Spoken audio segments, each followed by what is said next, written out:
Assalamualaikum warahmatullahi wabarakatuh.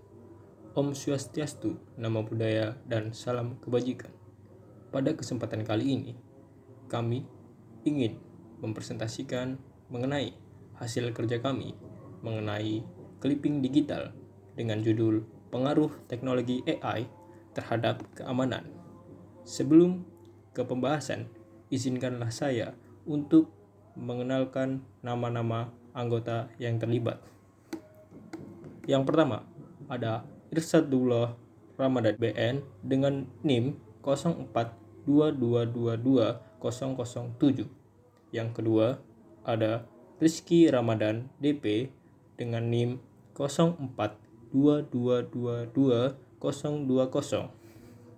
Yang ketiga, ada Muhammad Rozan A dengan NIM 0422222028. Dan yang keempat, ada Alfandi Kusuma dengan NIM 04222036. Dan anggota terakhir yang kelima adalah Yusron Rafif Rangga IZ dengan NIM 04222037. Tanpa berlama-lama lagi, mari kita masuk ke pembahasan. Pertama-tama, kita harus mengetahui terlebih dahulu, apa itu AI? Ya, AI, Artificial Intelligence, atau biasa kita kenal dengan kecerdasan buatan, adalah sebuah teknologi yang memungkinkan mesin untuk belajar dari pengalaman dan melakukan tugas-tugas yang biasanya memerlukan kecerdasan manusia, seperti pengenalan suara dan gambar, pengambilan keputusan, dan penerjemahan bahasa.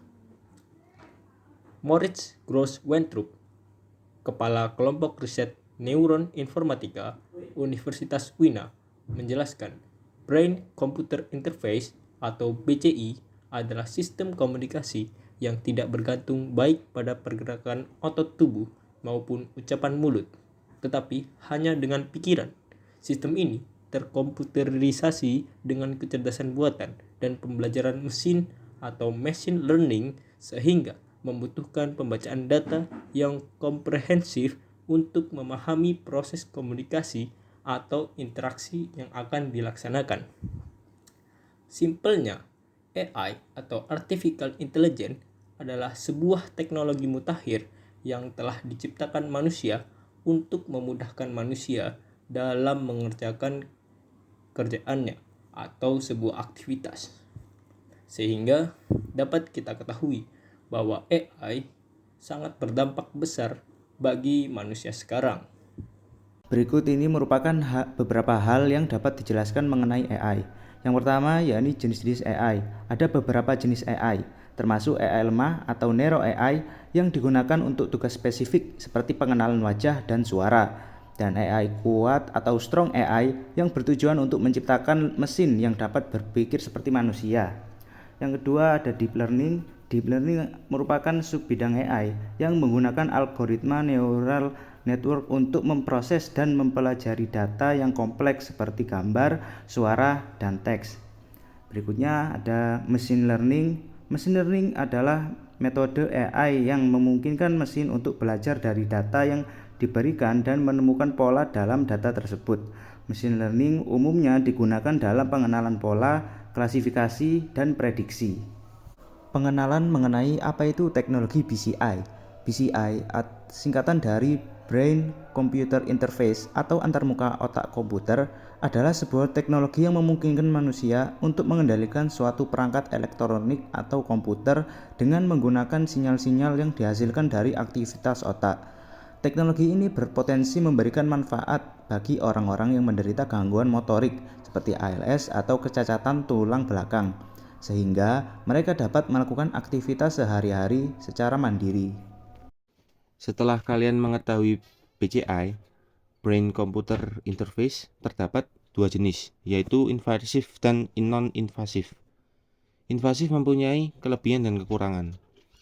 Kelebihannya lebih akurat dan dapat merekam sinyal otak dengan presisi yang tinggi, karena elektroda ditempatkan secara langsung pada otak. Tidak dipengaruhi oleh faktor-faktor eksternal seperti gerakan kepala dan sumber interferensi.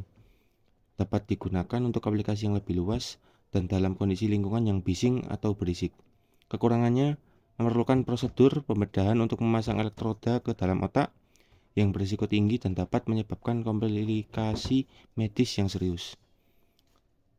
Biaya yang lebih tinggi daripada BCI non-invasif memerlukan waktu pemulihan yang lebih lama setelah prosedur pembedahan.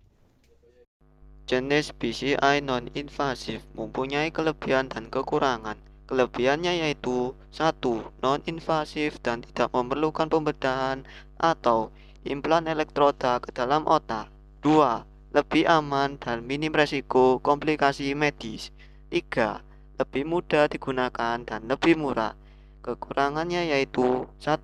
Akurasi sinyal otak yang direkam dari permukaan kulit kepala terbatas dan dapat dipengaruhi oleh faktor-faktor eksternal seperti gerakan kepala dan sumber interferensi.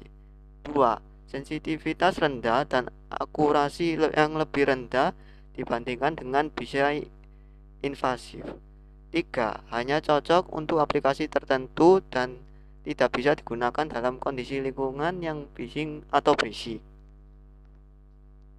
Peluang yang dihadapi dalam penggunaan teknologi BCI. 1. Peningkatan kualitas hidup.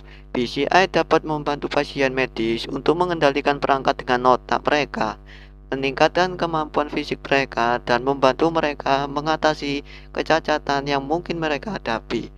2. Meningkatkan efisiensi dan produktivitas. BCI dapat membantu meningkatkan efisiensi dan produktivitas dalam berbagai bidang seperti penelitian, industri, dan bisnis. 3. Pengalaman bermain game yang lebih baik. BCI dapat meningkatkan pengalaman bermain game dan membuat game lebih menarik dan menantang. 4. Penelitian kesehatan. BCI dapat digunakan untuk penelitian kesehatan seperti studi tentang gangguan neurologis atau gangguan mental. Tantangan yang dihadapi dalam penggunaan teknologi BCI. Privasi data. BCI mengumpulkan data tentang aktivitas otak seseorang yang dapat mencakup informasi pribadi yang sensitif. Risiko privasi data dapat muncul jika data ini diambil alih oleh pihak yang tidak berwenang atau digunakan untuk tujuan yang tidak sah. Keamanan cyber. Seperti halnya teknologi lainnya, BCI juga rentan terhadap serangan cyber dan hacking yang dapat mengakibatkan kebocoran data dan akses yang tidak sah ke sistem. Ketiga, etika penggunaan. Penggunaan BCI untuk tujuan yang tidak etis dapat menimbulkan risiko dan dampak yang serius. Keempat, akurasi dan keandalan. BCI masih dalam tahap pengembangan dan penelitian, dan sinyal otak yang dihasilkan masih rentan terhadap interferensi dan kebisingan. Kelima, biaya dan aksesibilitas. BCI masih merupakan teknologi yang relatif baru dan masih mahal untuk diproduksi dan diakses. Keenam, keterbatasan fisik. BCI masih memiliki batasan dalam penggunaannya, seperti keterbatasan dalam kualitas sinyal otak dan kemampuan BCI untuk memproses sinyal otak. Kesimpulannya yaitu teknologi BCI atau Brain Computer Interface memiliki potensi besar untuk memberikan manfaat bagi manusia dan masyarakat, seperti meningkatkan kualitas hidup pasien medis, membantu dalam rehabilitasi, meningkatkan efisiensi kerja dan produktivitas, serta membantu dalam penelitian kesehatan. Namun, penggunaan teknologi BCI juga menimbulkan tantangan dan risiko, seperti privasi data, keamanan cyber, etika penggunaan, akurasi dan keandalan, biaya dan aksesibilitas, serta keterbatasan fisik. Oleh karena itu, diperlukan pengembangan dan implementasi teknologi BCI yang hati-hati dan bertanggung jawab untuk memastikan manfaat yang maksimal bagi masyarakat dan mengurangi risiko dan tantangan yang terkait. Dengan perhatian dan pengembangan yang tepat, teknologi BCI dapat menjadi sebuah terobosan dan memberikan dampak positif bagi manusia dan masyarakat di masa depan. Sekian dari kami.